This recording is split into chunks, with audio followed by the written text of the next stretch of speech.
Item: SCP-1242. Code name: Doppelganger Virus. Object Class: Euclid.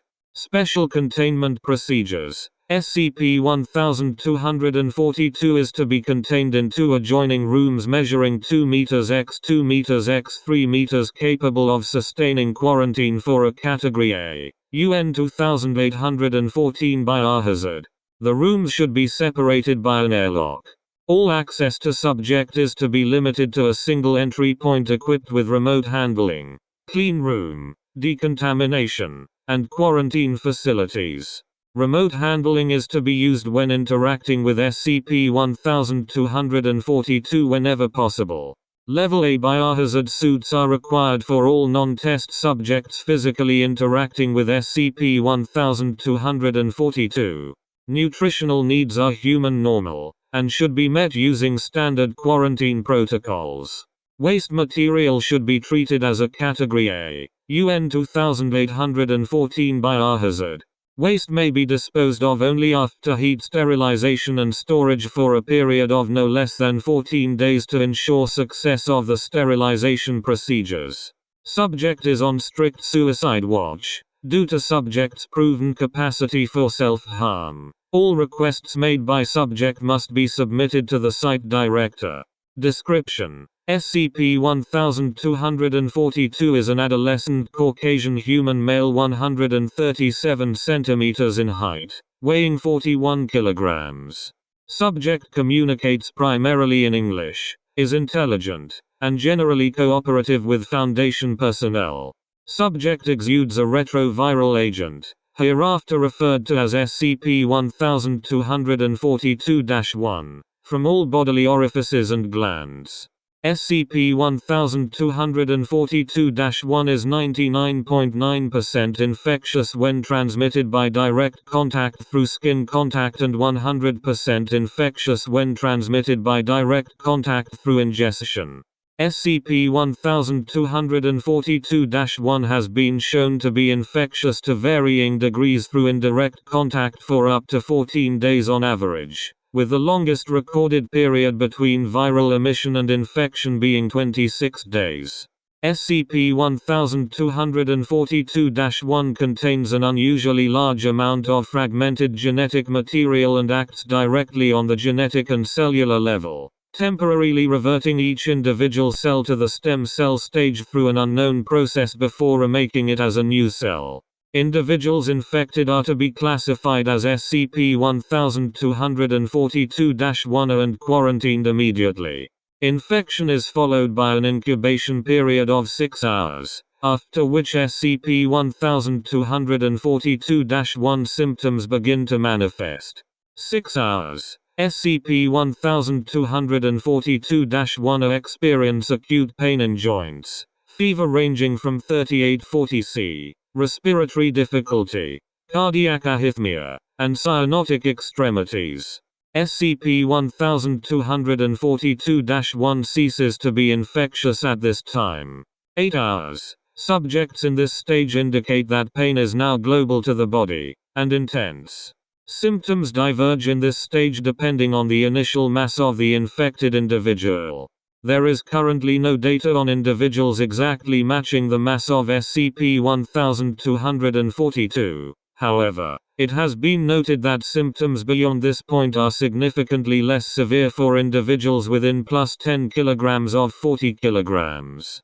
SCP-1242-1 that are larger in mass than SCP-1242 begin experiencing violent emesis, diarrhea, and perspiration beyond the levels associated with fever temperatures. Waste produced in this manner is composed of tissue types from throughout the body. Subjects begin to gradually decrease in mass and physical size. Instances larger in mass than SCP-1242 have an estimated 43% survival rate of this stage. SCP-1242-1 that are smaller in mass than SCP-1242 begin bloating and swelling, and display a voracious appetite, with a preference for materials high in protein. Instances of SCP-1242-1 that are smaller in mass than SCP-1242 have an estimated 6% total survival rate of this stage without medical intervention. It is unknown whether such individuals could survive the full run of the infection without medical intervention. 9 hours. Symptoms accelerate as subject rapidly alters to more closely match the mass of SCP-1242. All identifying characteristics native to race are eliminated and subject's body begins restructuring to achieve the end-stage result. Females have a significantly higher chance of dying due to complications associated with restructuring of primary reproductive systems in this stage. Larger instances experience a continuation of emesis and diarrhea, skeletal fracturing and restructuring, and sloughing off of skin and hair. Instances in this stage are prone to organ failure from compression, bursting, and dehydration. Hydration can increase survival rates, but not substantially. Smaller instances experience rapid growth, with associated internal lacerations and stress fractures from sudden growth of skeletal structure. It has been determined that continued nutritional supplementation substantially improves chances of survival at this stage for smaller instances, boosting survival chances from 4% to 32%. 10 hours. Subject's body structure now closely resembles SCP-1242. Symptoms converge and abate. SCP-1242-1 is once again infectious. 11 hours. All symptoms abate. Subject is now visually indistinguishable from SCP-1242, and is designated SCP-1242-2. SCP-1242-2 may be distinguished from SCP-1242 only by testing. SCP-1242-2 do not produce SCP-1242-1 as a biological byproduct, carrying and transmitting it instead as an infectious blood-borne pathogen. In nearly all other respects, SCP-1242-2 are identical to SCP-1242. Instances of SCP-1242-2 possess intelligence commensurate to that of SCP-1242, and display a range of reactions and personality traits consistent with SCP-1242's non-depressive behaviors. Investigation into SCP-1242-2 neurochemistry reveals that instances levels of serotonin and dopamine are elevated by an average of 15% above human baseline. This results in instances of SCP-1242-2 generally behaving docilely and showing a heightened preference for tactile sensation. It is hypothesized that instances do not develop depressive behaviors displayed by SCP-1242 due to an inability to experience strong negative emotion without an outside trigger. SCP-1242-2 have a drive to protect SCP-1242, and in the pursuit of that goal will seek out and infect individuals to propagate more instances of SCP-1242-2.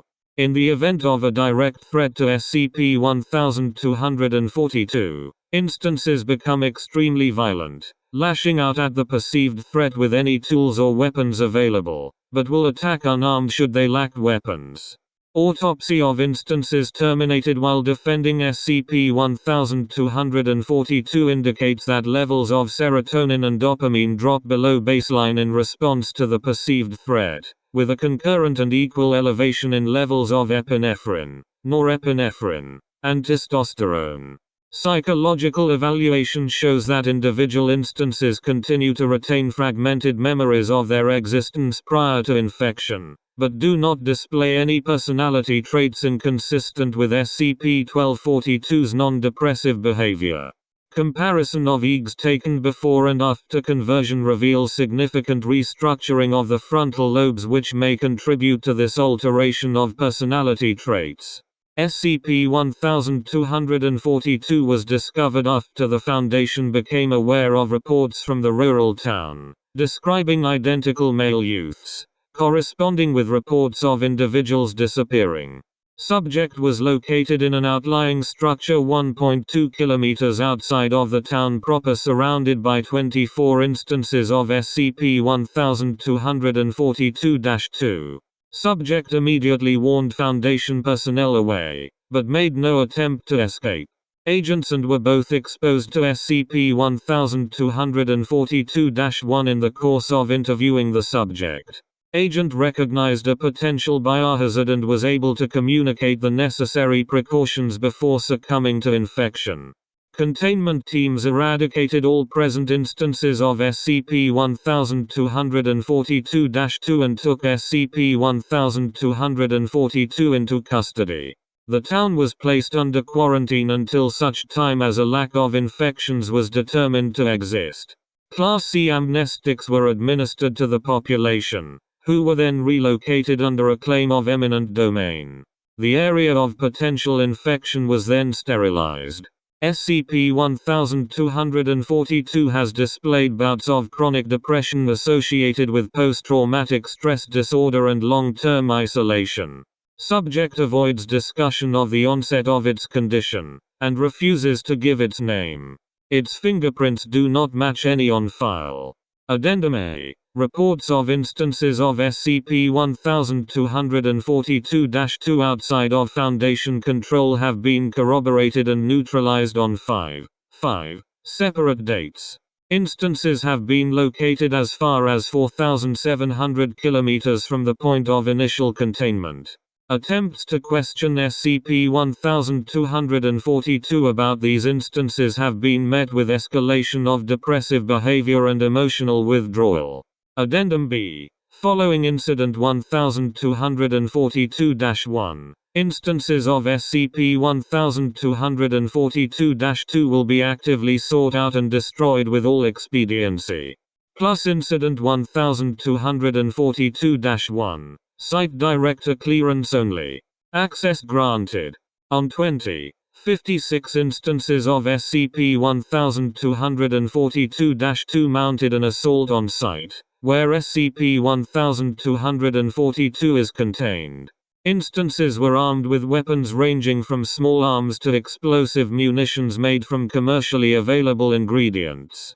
Instances displayed coordination and tactics at a level associated with a dedicated civilian militia training full-time for a sustained period. Initial incursion was minimal due to rapid response by perimeter teams and initiation of site lockdown.